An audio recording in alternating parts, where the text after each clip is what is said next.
পটলের বড়া দিয়ে মাছের ঝোল করার জন্য প্রথমে পটলগুলো ভালো করে কুচিয়ে নিতে হবে, ছোট ছোট করে ঠিক এইভাবে কুচিয়ে নিতে হবে। তারপর পেঁয়াজ কুচি, লঙ্কা কুচি, আদা রসুন বাটা, হলুদ গুঁড়ো, লঙ্কা গুঁড়ো, জিরে গুঁড়ো, পরিমাণ মতন লবণ দিয়ে ভালো করে মেখে নিতে হবে। বেশ একটু নরম করে মাখতে হবে, ঠিক এইভাবে যেরকম আমি মাখছি। তো মাখা হয়ে এলে পরিমাণ মতন বেসন দিতে হবে, বেশি দিলে হবে না, বেশি দিলে কি শক্ত হয়ে যাবে। পরিমাণ মতন দিতে হবে, বেশ শক্তও নয় আবার নরমও নয়। এবার গরম তাওয়ায় বড়ার মতন করে ভেজে নেব, লাল লাল করে উল্টে পাল্টে। আর আস্তে আস্তে উল্টাতে হবে যাতে না ভেঙে যায়, এইভাবে ভেজে নিতে হবে।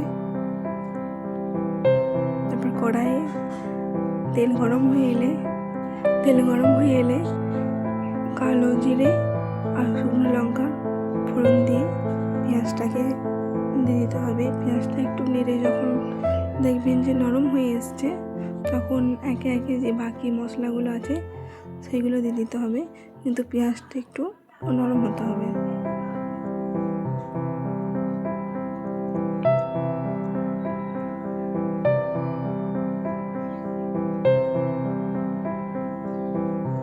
পেঁয়াজটা নরম হয়ে এলে লঙ্কা গুঁড়ো দিয়ে নাড়তে হবে। আর তেলে যদি লঙ্কা গুঁড়ো দেওয়া হয় তো আলাদা করে কোনো কালার বা কিছু মেশাতে হবে না, এমনি কালার হয়ে যাবে তেলে যদি লঙ্কা গুঁড়ো দেওয়া হয়।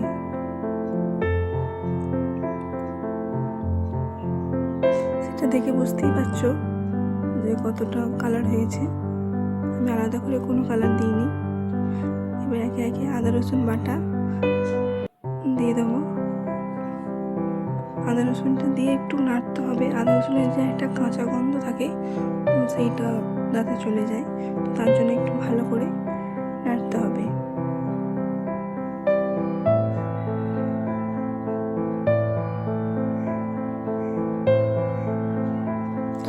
আর একটু কাঁচা গন্ধটা চলে গেলে এবার হলুদ গুঁড়ো, ধনে গুঁড়ো, জিরে গুঁড়ো দিয়ে মশলাটা কষাতে হবে। আর পরিমাণ মতো লবণ। মশলারও একটা কাঁচা গন্ধ থাকে, তো সেটাও যাতে চলে যায় তার জন্য আর একটু কষাতে হবে। আর মাছ এমনিতেই একটু গন্ধ বেরোয় আঁশটে, তো তার জন্য মশলাটা ভালো করে কষানো হলে তো সেই আঁশটে গন্ধটা থাকবে না। তার জন্য মশলাটা একটু ভালো করে কষিয়ে নেবে। আর মশলাটা যাতে নিশ্চয়ই যাতে ধরে না যায় বা পুড়ে না যায় সেটাও লক্ষ্য রাখতে হবে।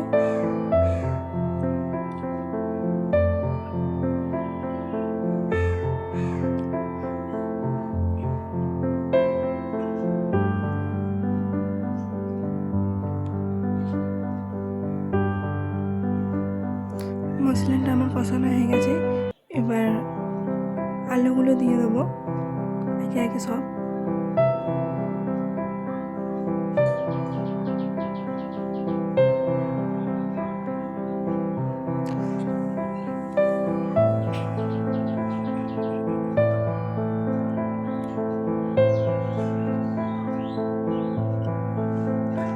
আলুটা একটু ভালো করে কষিয়ে নেবো যাতে হালকা হালকা একটু নরম হয়, তো তার জন্য একটু ভালো করে নেড়ে চেড়ে কষিয়ে নেব।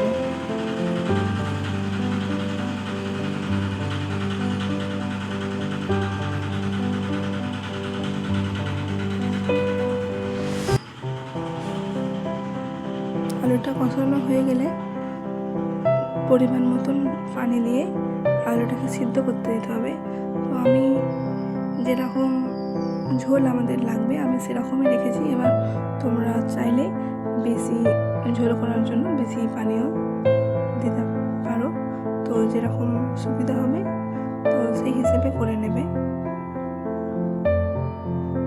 আলুটা প্রায় কষানো হয়ে এসছে।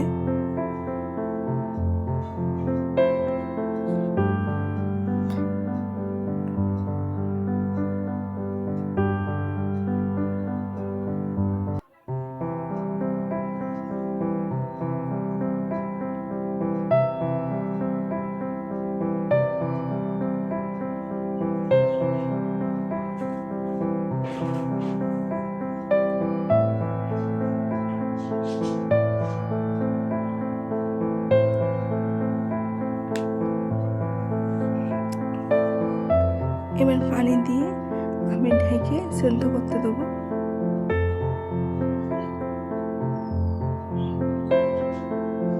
ঠিক আমার এতটা পরিমাণে ঝোল প্রয়োজন, তো আমি এতটাই রেখেছি। তো তোমাদের যেরকম প্রয়োজন তোমরা সেরকম করে নেবে। এবার আলুটাকে চাপা দিয়ে সিদ্ধ করতে দিয়ে দেব।